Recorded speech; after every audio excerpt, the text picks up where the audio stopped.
আজকালকার সময় গতি অত্যন্ত বেশি আর পথ অনেকগুলো, কিন্তু এই সময় সব থেকে বেশি প্রয়োজন এমন একজন ব্যক্তির যে শুধু পরিবর্তনকে দেখবে না, বরং সেটাকে বুঝবেও আর সঠিক দিকে চালনা করবে।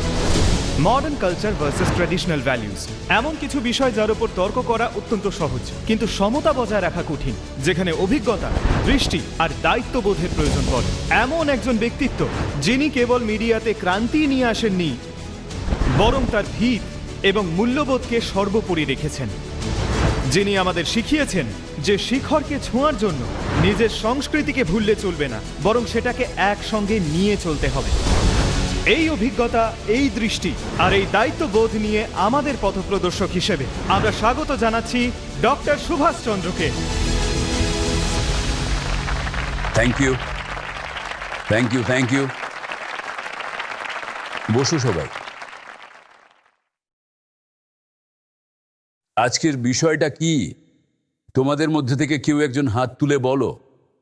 হ্যাঁ, বলো। Modern culture versus traditional values. Modern culture versus traditional values, why and how to bridge the gap.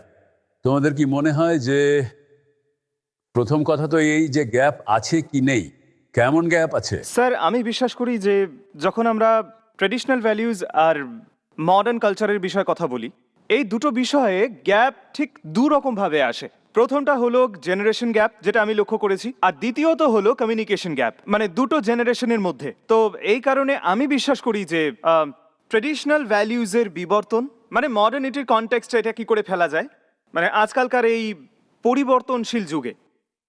Very good, খুব ভালো উত্তর। এই ব্রিজের প্রয়োজনটা কি, এই গ্যাপটাকে দূর করার জন্য? যেহেতু তুমি বললে যে গ্যাপ আছে, কারণ আমাদের মধ্যে কমিউনিকেশনের ঘাটতি আছে, তো তো এই ব্রিজ, এই গ্যাপ ব্রিজের প্রয়োজন কি? যেমন চলছে তেমন চলুক না, অসুবিধে কোথায়? এমন কি প্রয়োজন আছে যে এই গ্যাপ ব্রিজটা না হলে চলবে না? আজকের দিনে যেভাবে আমরা কমিউনিকেট করি, হয়তো এই ডিফারেন্সটা এই কারণের জন্যই, কারণ উই কমিউনিকেট টু রিপ্লাই, কিন্তু ব্যাপারটা বোঝার জন্য নয়। আর যেহেতু এই কনফ্লিক্টটা তৈরি হচ্ছে, একটা মিউচুয়াল আন্ডারস্ট্যান্ডিং কিছুতেই তৈরি হচ্ছে না। এই যে ওল্ড ভ্যালুগুলো, সেগুলোকে আমরা সংকীর্ণ বা ট্র্যাডিশনাল বলে দাগিয়ে দিচ্ছি। আর তাছাড়া যে জেন জি আছে, মানে যেটা আমাদের ল্যাঙ্গুয়েজ, সেটা কোনো না কোনোভাবে ডিজিটাল যুগের দ্বারা ইনফ্লুয়েসড হচ্ছে। কিন্তু আমার মনে হয় এই গ্যাপটা ভীষণ চোখে লাগে, কারণ যখনই আমরা অন্য কারোর সাথে কমিউনিকেট করি, আমরা একটা ডিফেন্স মেকানিজমের মধ্যে চলে যাই। ফলে আমরা সামনের মানুষটার কথা যথেষ্ট সহমর্মিতার সঙ্গে শুনি না। শুধুমাত্র একটা জবাব দেওয়ার জন্যই আমরা এই ধরনের একটা সোশ্যাল অ্যাটমসফিয়ার তৈরি করে ফেলি। তাই আমার মনে হয় এটা খুব বেশি প্রয়োজন। ইন্ডিয়া একটা ইউথ সেন্ট্রিক কান্ট্রি, আমাদের কাছে লার্জ ইউথ পপুলেশন রয়েছে। সেই ইউথকে আমরা কি করে ক্যাপিটালাইজ করতে পারি, কিভাবে ইউজ করতে পারি। কিন্তু ইন্ডিয়ার ইউথের মধ্যে একটা জিনিস যেটা লক্ষ্য করা যায়, সেটা হচ্ছে বড়দেরকে ফলো করা, মা বাবা কি বলছে সেটা শোনা। তো তাদের মধ্যে যদি কমিউনিকেশনটা ভালো হয়, তাহলে হয়তো অনেকটা গ্যাপ মিটে যাবে, আর এতে পারফরমেন্স বেটার হয়ে যাবে, আর সিনিয়ররা সাপোর্ট করবে। ভেরি গুড, খুব ভালো উত্তর। আচ্ছা, আমার প্রশ্ন হলো, আমরা কিভাবে মডার্ন কালচার আর ট্র্যাডিশনাল ভ্যালুকে বর্ণনা করতে পারি? মানে বলতে চাইছি, পরিকাঠামোর সঙ্গে তুলনা, নাকি সময়কাল, নাকি চিন্তা ভাবনার সঙ্গে? না, এই ডেফিনেশনটা তো আসলে আগের যে জেনারেশন ছিল, যারা 1947 থেকে শুরু করে 1970 পর্যন্ত জন্মগ্রহণ করেছেন, যারা এমনকি 70 থেকে শুরু করে 80, 85, 90 পর্যন্ত যাদের জন্ম হয়েছে, ভার্সেস তোমরা যারা আছো, যারা এই সেঞ্চুরিতে 2000-এর পরে যাদের জন্ম হয়েছে, এই যে বড় টাইম পিরিয়ডটা, তার একটা গ্যাপ আছে। তার কারণেই থট প্রসেসে একটা পার্থক্য আছে।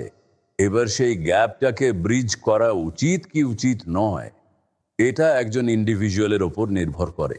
এটা প্রত্যেকের নিজস্ব ভাবনা।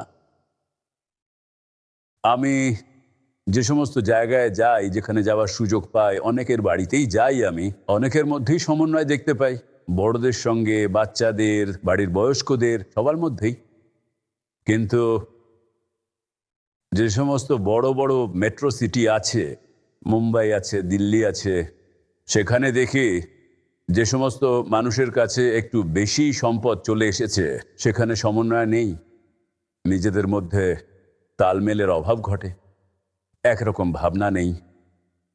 তো এরকম অনেক কিছুই বিভিন্ন ইন্ডিভিজুয়ালের উপর নির্ভর করে। কিন্তু যদি আমরা জেনারেলাইজ করে দেখি, তো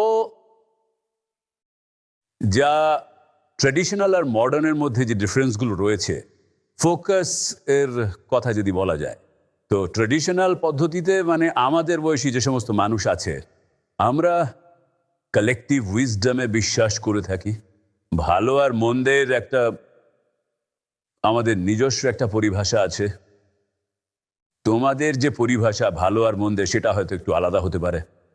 আমরা নিজেদের ডিউটিকে নিজেদের ধর্ম বলে মনে করে সেটাকে পূর্ণ করার চেষ্টা করে থাকি। তোমরা তোমাদের সেই ডিউটিটা অবশ্যই পূর্ণ করো, কিন্তু তোমরা নিজেদের অটোনমি দিয়ে করতে চাও, তোমাদের ইন্ডিভিজুয়ালিটি দিয়ে করতে চাও। কালেকটিভ উইজডমের ব্যাপারটা সেখানে একটু কম থাকে। এতে ভুল কিছু নেই, তোমরা যেটা করছো সেটা কোনো দিক থেকেই ভুল নয়, কিন্তু একটা সমাজে সার্কামস্ট্যান্সেস এর অনুসারে ক্রমাগত পরিবর্তন হতে থাকে। আর এছাড়াও যেভাবে আপব্রিঙ্গিং হবে, যে পরিবেশে তোমরা বড় হয়েছো, সেভাবেই তোমরা ভাবনা চিন্তা করবে, তোমাদের কাজ করবে, তোমরা কথাবার্তাও সেই রকমই বলবে। নিউরোলজিস্ট, সায়েন্টিস্ট যারা আছেন তারা এটা বলেন যে কোনো একটা জিনিসকে যদি কোনো মানুষ কোনো একটা নির্দিষ্ট বিষয় বা কোনো কাজকে যদি লাগাতার ২৬ দিন পর্যন্ত সেটা কেউ করে, সেটা তাহলে অভ্যেস হয়ে যায়। আজকের এই যুগ তো অনেকটাই আলাদা। সোশ্যাল স্ট্রাকচারের কথাই বলা যাক, যদি সেটা কম্পেয়ার করা যায় তাহলে ট্রেডিশনাল ক্ষেত্রে বড়দের কাছেই কর্তৃত্ব থাকে। তোমরা যারা মডার্ন আছো তারা ইকুয়ালিটির কথা বলো, তাই না? ট্রেডিশনাল ক্ষেত্রে সোশ্যাল স্ট্রাকচারে জেন্ডারও একটা রোল প্লে করে, কিন্তু তোমরা সেটা মানতে চাও না। তোমরা চাইবে যে ইউথের ইনপুট বেশি করে থাকুক, তোমরা চাও না যে বড়দের অথরিটি থাকুক। আজ যে গতিতে আমি কাজ করব বা পারফর্ম করব, তোমরা সেই গতিতে অবশ্যই করবে না। তো এই সমস্ত ব্যাপারগুলো ভালো করে দেখলে বোঝা যায়, যে কারণে আমাদের মধ্যে একটা ডিফারেন্স তৈরি হয়, আর ডিফারেন্স থেকে কোথাও না কোথাও টেনশন তৈরি হয়, কারণ মতের পার্থক্য তৈরি হয়। সেই কারণেই ভালো কিছু হোক, যেমনটা কেউ একজন বলল যে যদি যুব সম্প্রদায়কে একসাথে নিয়ে চলা যায়, মডার্নের সাথে যদি ট্র্যাডিশনালকে পাশে রেখে চলা যায়, তাহলে ফলাফল আরও ভালো হবে। তো এই আছে। এখন কারণগুলো কি এই গ্যাপের? এগুলোকে যদি, যেমনটা কেউ একজন বলল যে আমাদের মাঝখানে যে কমিউনিকেশন গ্যাপগুলো আছে সেটাই আসল কারণ। তোমাদের মধ্যে থেকে আর কেউ বলতে চাইবে যে কারণগুলো কি হতে পারে?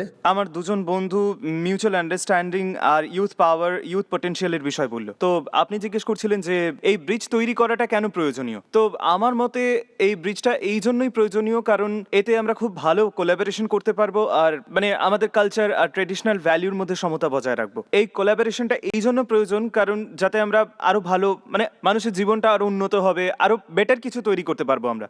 আর আপনি যে গ্যাপটার কথা বলছেন সেটা কেন আছে, এটার কারণ হলো আমার মতে মানুষ একে অপরকে খুব একটা বুঝতে চায় না।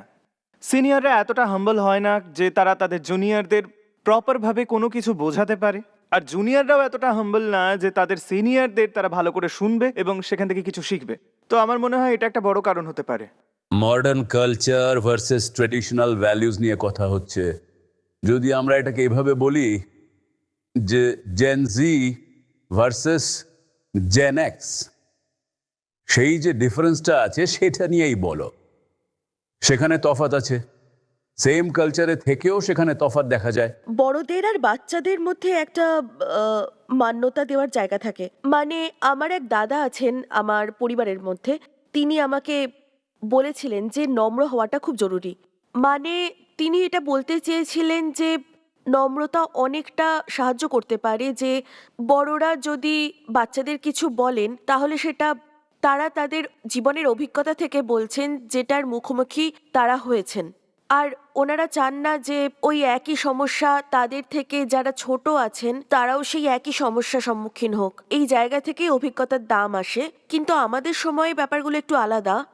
একটা সংমিশ্রণ হওয়াটা খুব জরুরি, যেখানে ঐতিহ্যও থাকবে, আবার শিকড়ের টানও, সম্মানও থাকবে, আবার একই সঙ্গে আন্ডারস্ট্যান্ডিংও থাকবে। এইটুকু বিনয় তো থাকতেই হবে, যেখানে বড়দের কথাটা তোমরা শুনবে। হ্যাঁ। বড়দের মধ্যেও এইটুকু বিনয় থাকতে হবে যাতে তারা ছোটদের কথাটা শুনে। হ্যাঁ। কিন্তু অনেক সময় আমরা হাম্বল হই না, অনেক সময়তেই অ্যারোগেন্স চলে আসে। যেখানে হাম্বলনেস থাকবে সেখানে অন্যের কথা শোনা হবে। এখন তোমাদের যদি মনে হয় যে এই সুভাষচন্দ্র এখানে এই স্টেজে দাঁড়িয়ে আছে, প্রফেসর স্যার বলেছেন তো ওনার কথা শুনতেই হবে, 1 ঘন্টা বেকার নষ্ট করতে হবে, তাহলে তোমরা অর্ধেক কথা শুনবে আর অর্ধেকটা শুনবে না।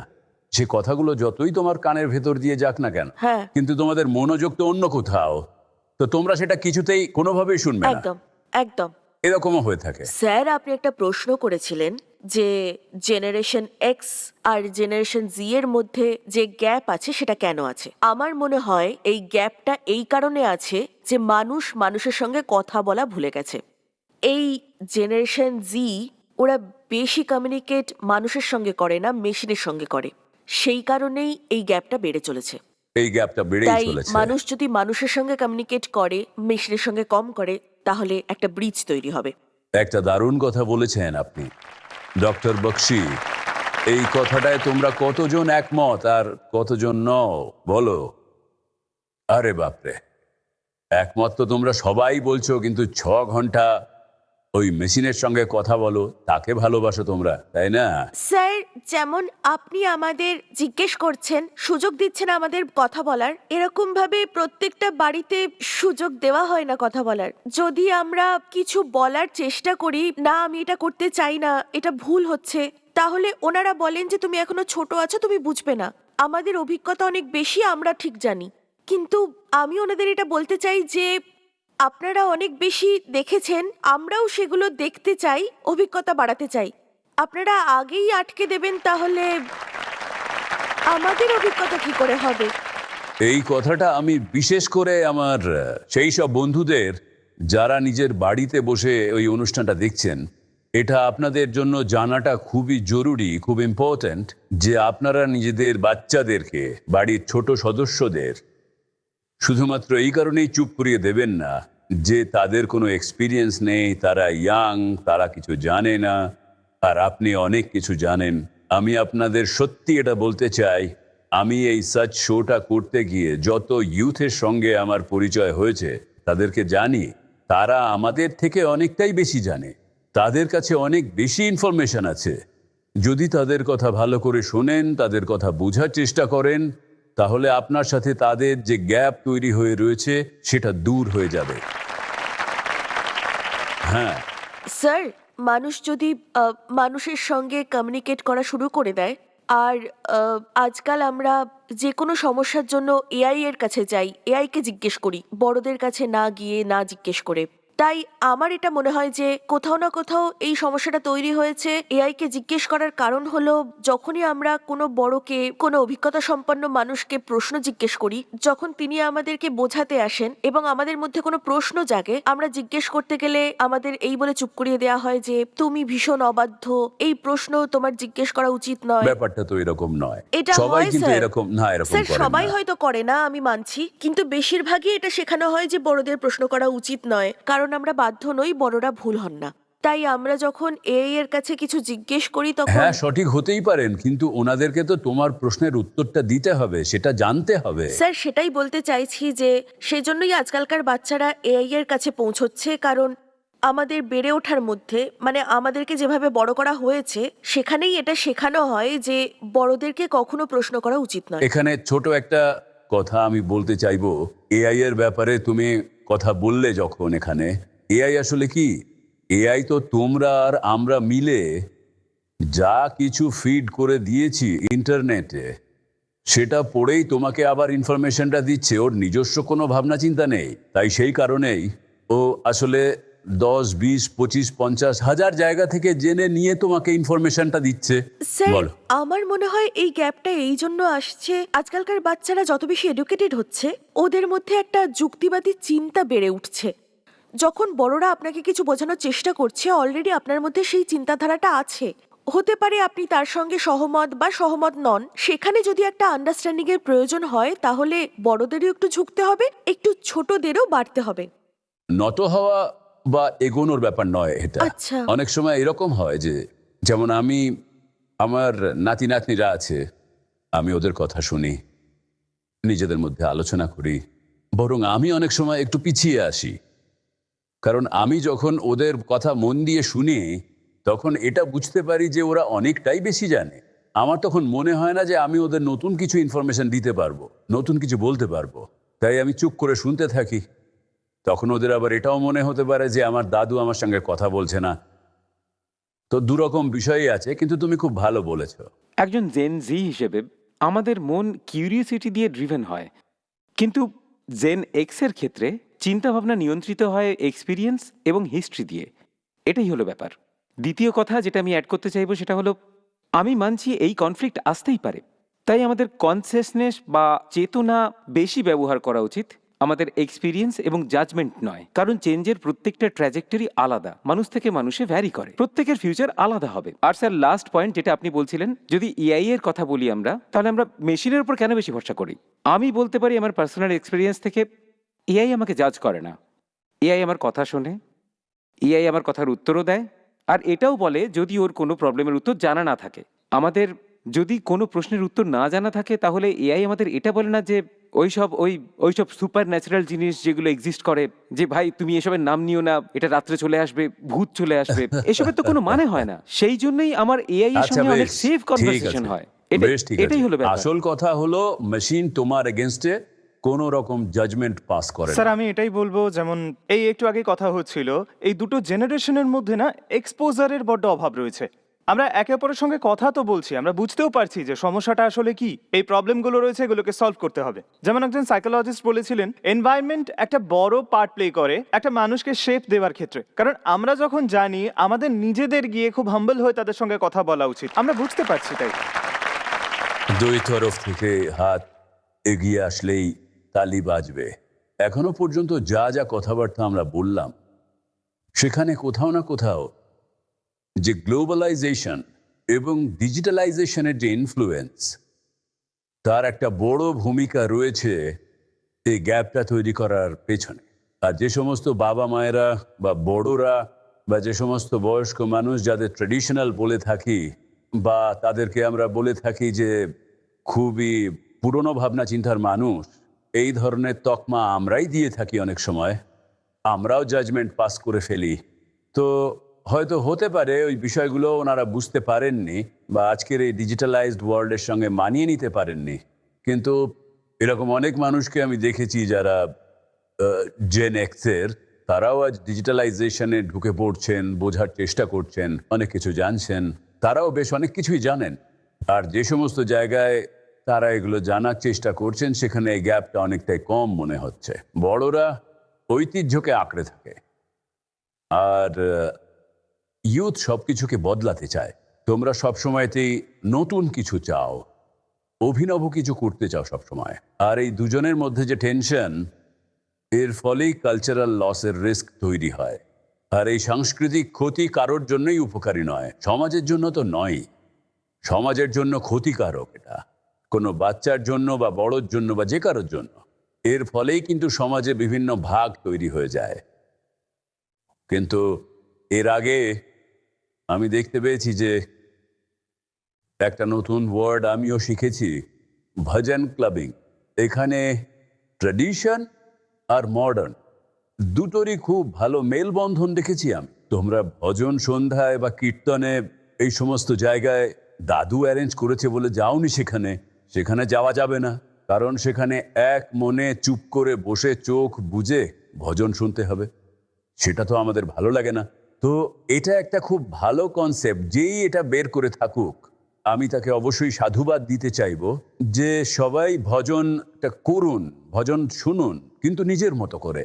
যদি ডান্স করতে ভালো লাগে ভজন শুনে, তাহলে করুন, সেই মিউজিকেরও আনন্দ নিন, আপনারা ভজনেরও আনন্দ নিন। তো এটা একটা খুব ভালো একটা বিষয় যেটা দেখতে পেলাম। আর আমার মনে হয় যে জেন জি যে কোনো কাজই শুরু করুক না কেন, সেটাকে একটু মডার্নাইজ করে, মানে যেভাবে তাদের নিজেদের করতে ভালো লাগে সেভাবেই করে। আর সেভাবেই আমাদের পরিবেশকেও ভালো করে তুলেছ তোমরা। আর এনজয় করো, খুব ভালো কথা। ঠিক এইভাবেই আমার মনে হয় অনেক ধরনের ট্র্যাডিশনাল ব্যাপার, সেগুলোকে মডার্ন ওয়েতে করা যেতে পারে। আমি এবার মঞ্চে ডেকে নেব ডক্টর শিবদর্শন মল্লিকজিকে। উনি একজন doctor, PhD in chemical chemistry. ইনি কংক্রিটের নাম বদলে দিয়ে সেটাকে উনি গোক্রিট করে দিয়েছেন। তো ওনার কাছ থেকে শুনবো যে বিষয়টা কি। Please welcome doctor Mallick. স্বাগত জানাই আপনাকে। আসুন, আপনাকে অনেক অনেক ধন্যবাদ।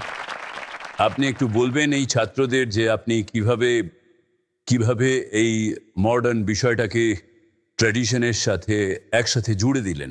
এতক্ষণ ধরে আমরা এখানে একটা জিনিস নিয়ে খুব আলোচনা শুনছি, modernity.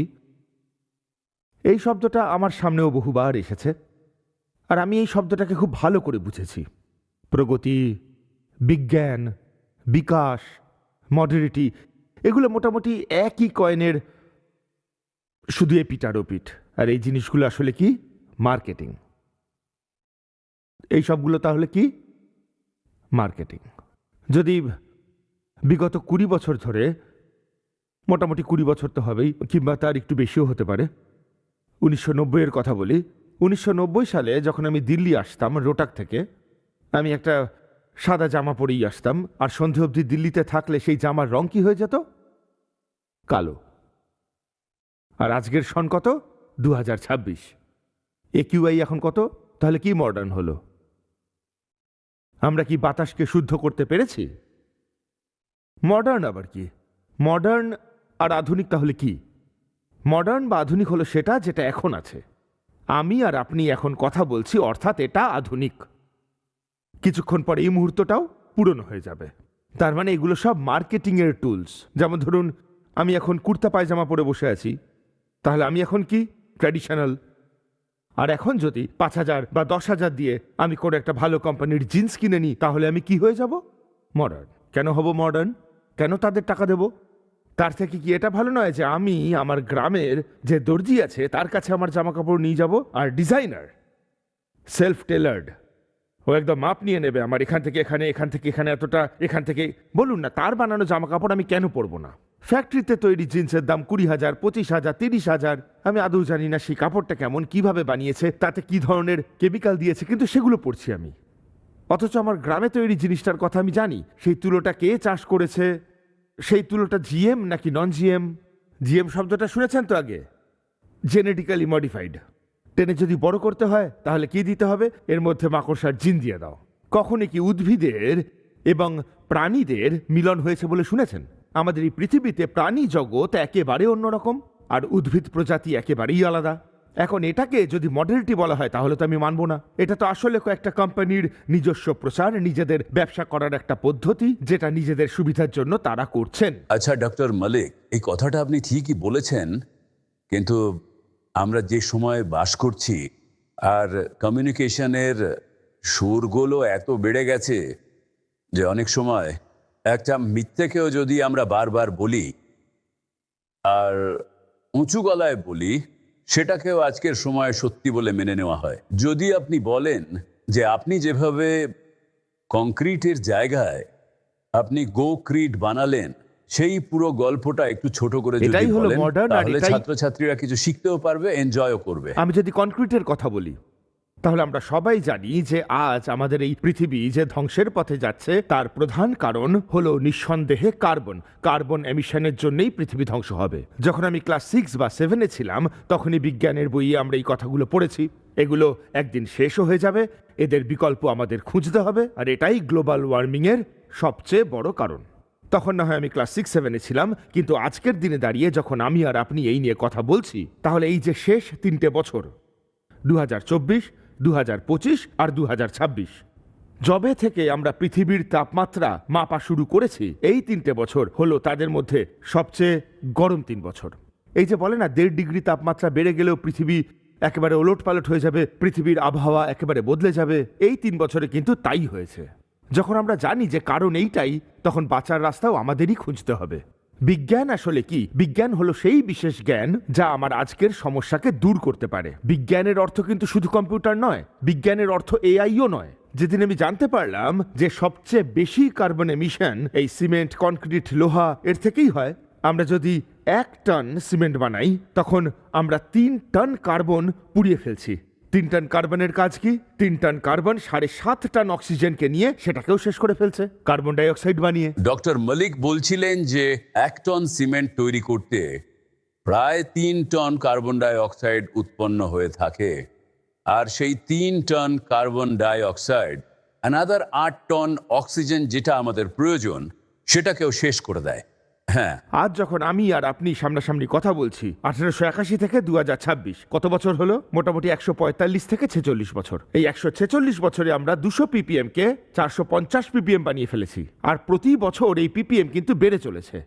3 ppm 4 ppm carbon die oxide বাড়ছে, আর 3 ppm 4 ppm করে অক্সিজেন কমে যাচ্ছে। কখনো ভুলেও ভাববেন না যে অক্সিজেন একেবারে অফুরন্ত, এরও একটা নির্দিষ্ট মাত্রা আছে। আমরা যেই গ্যালনকে গ্যালন তেল বানাচ্ছি তার থেকে টনকে টন কার্বন ডাই অক্সাইড তৈরি হচ্ছে, আর কার্বন ডাই অক্সাইডকে আমাদের যে এক্সিস্টিং জঙ্গল আছে, আমাদের কাছে যে এক্সিস্টিং ভেজিটেশন আছে, বন আছে, জঙ্গল আছে, তারা কিন্তু পুরোটা নিতে পারছে না। তাহলে সেটা কে নিচ্ছে? নিচ্ছে হলো গিয়ে সমুদ্র। আর সমুদ্রের ভিতরে তাহলে কি হচ্ছে?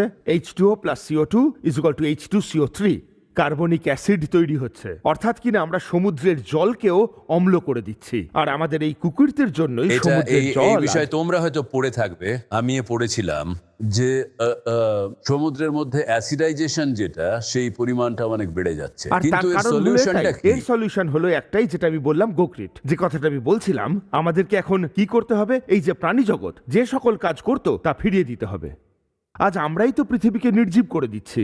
ইনি যে কংক্রিট, মানে যেটা দিয়ে আমরা বিল্ডিং তৈরি করি, যে কংক্রিট দিয়ে ইট বালি পাথর এই সমস্ত দিয়ে সবকিছু করে যেটা বানাই, তোমরা সবাই জানো, তার পরিবর্তে গরুর গোবর, মাটি এবং এর সাথে আরো কিছু জিনিস মিশিয়ে এমন একটা প্লাস্টার বানিয়েছেন, সেটা যদি কেউ নিজের বাড়িতে ব্যবহার করে তাহলে শীতের সময় সেই ঘর ভেতর থেকে গরম থাকবে, আর গরমের সময় ঘরের ভেতরটা ঠান্ডা থাকবে, আর পরিবেশের ভেতরে কোনো কিছুরই ক্ষতি করবে না। আর যদি আপনার এই ঘরে বা আপনার বাড়িতে এমন প্লাস্টার থাকে যা বাতাসকে শুদ্ধ করতে পারে, যা সুগন্ধ ছড়াবে, সেটাই তো মডার্ন, তাই না? সেটাকে তাকে modern মডার্ন বলা বলে উচিত কিনা? মানবে নাকি ট্র্যাডিশনাল বলে মানবে? প্রশ্ন এটাই। মডার্ন। কিন্তু এক্ষেত্রে আমি যেটা ব্যবহার করেছি সেটা তাহলে কি? গোবর। কি লাগিয়েছি?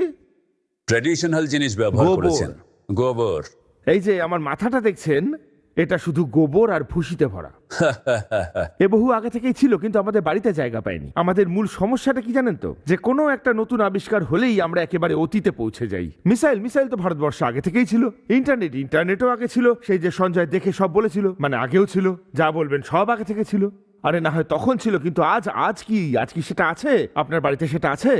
এই যেখানে এত মানুষ বসে আছেন, তাদের আগে কি ছিল আমি জানি না। সেগুলো সব ট্র্যাডিশন। মডার্ন হলো যা আজ আছে। এইসব জিনিস তো অনেক আগে থেকেই হচ্ছে। এই যেমন আমার বাড়ি বিহারে, তা আমাদের গ্রামে, মানে আমার ঠাকুমার গ্রামে সেই একই রকম বাড়ি যেরকম আপনি একদম বললেন, ঠিক বলেছেন। সেই বাড়ি তো বহুদিন আগে থেকেই আছে। একদম আর ঠিক। কিন্তু সমস্যা এটাই যে আপনি যেমন বললেন গোবর আর মাটি দিয়ে ওগুলো তৈরি হয়, সেই বাড়ি যদি খুব মুষলধারে বৃষ্টি হয়, ঝড় আসে, তাহলে কি ওই বাড়ি বাঁচবে? সেটাই আমাদের করতে হবে।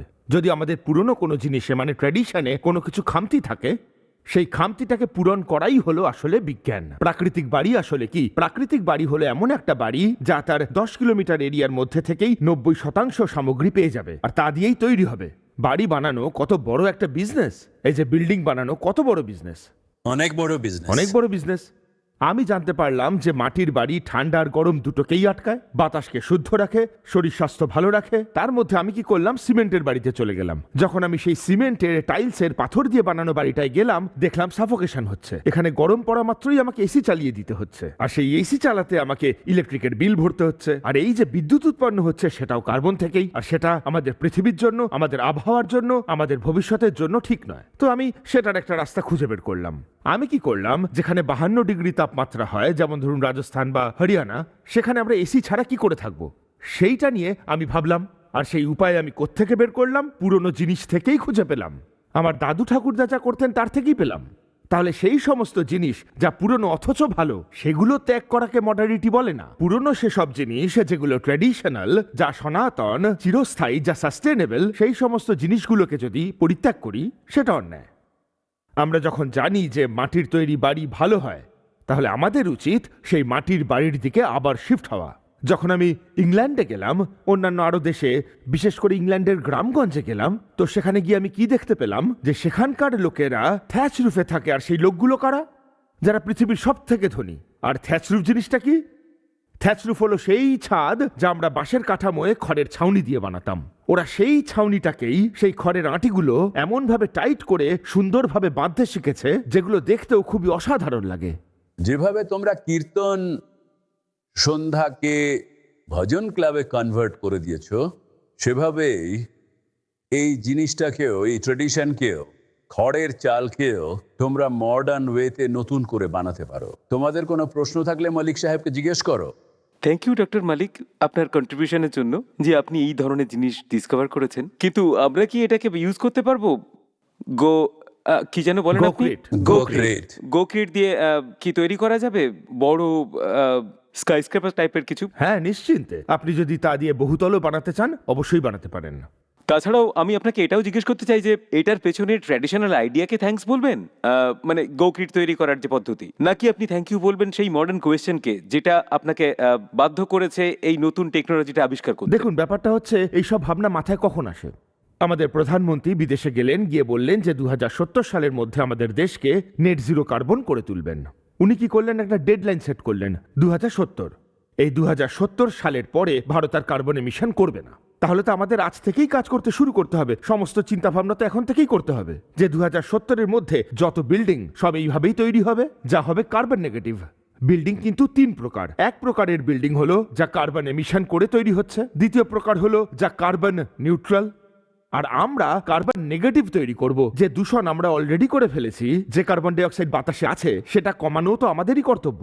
আমরা সবাই যখন সেটাকে বাড়িয়েছি, আমাদের সবাইকেই সেটা কমাতে হবে। আর আমাদের এই যে গোক্রিট, সেটা কার্বন নেগেটিভ। যেমন আপনি একটু আগে আপনার কথায় বলছিলেন যে মানুষের আবারও সেই সব জিনিসে ফিরে যাওয়া উচিত যেগুলো সেই জীবেদের কাজ ছিল।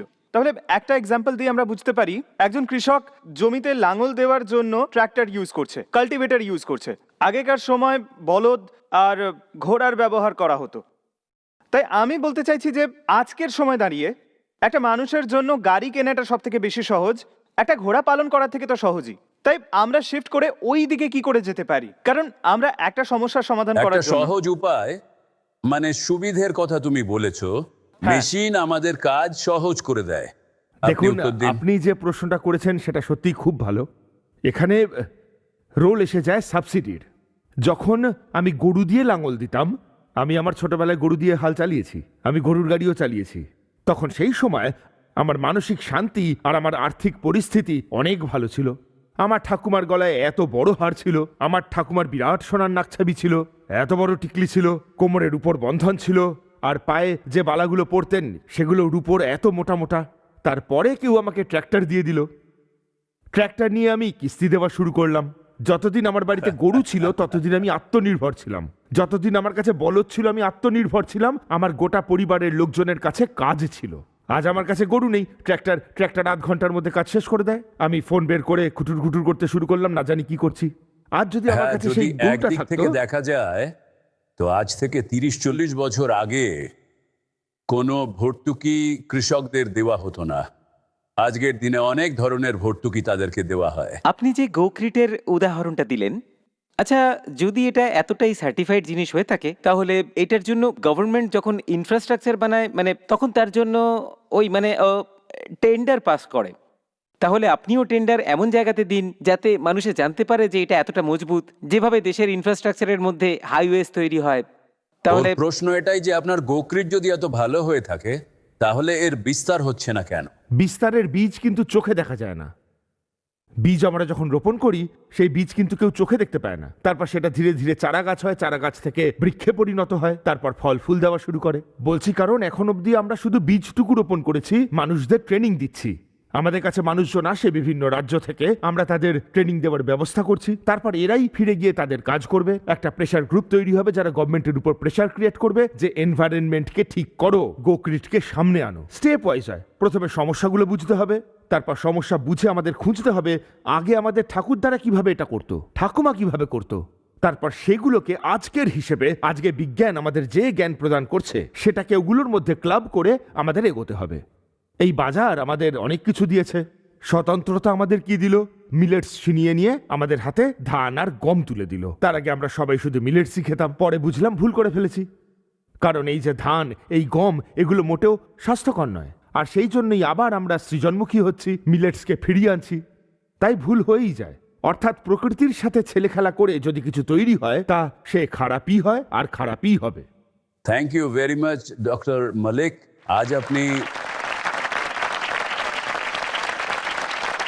আজ আমাদের একটা নতুন দিশা দেখানোর চেষ্টা করেছেন, আর এই অনুষ্ঠানের মাধ্যমে এই কথাগুলো বাদ নিকলেগি তো দূর সেই তলক আশাতেই যায়গি। আছি। তো নিশ্চয়ই হবে, দেখা যাক কত দূর যাওয়া যায়। অনেক অনেক ধন্যবাদ, অনেক কৃতজ্ঞতা আপনাকে। Thank you very much. আপনাকে ধন্যবাদ। তো এই তোমাদের মতামত কি, যে ব্যাপারে ডক্টর মালিক বললেন, সেটা যদি তোমরা লিখতে চাও তাহলে search.org-তে তোমরা নিজেদের মতামত জানাতে পারো, আমাদের লিখতে পারো। আমরা চেষ্টা করব সেগুলো ডক্টর মালিককে পৌঁছে দিতে। কিন্তু আমার তোমাদের সবাইকে, যুব সম্প্রদায়কে আমি অত্যন্ত সাধুবাদ জানাবো এবং অভিনন্দন জানাবো। আমাদের ভারতে যে জেন জি আছে, তারা খুবই বুদ্ধিমান এবং খুব মেধাসম্পন্ন, আর ইনোভেশন আমরা এখন প্রচুর পরিমাণে দেখতে পাচ্ছি। সেজন্য সবাইকে আন্তরিক অভিনন্দন। তোমরা সবাই আমার কথা শুনলে।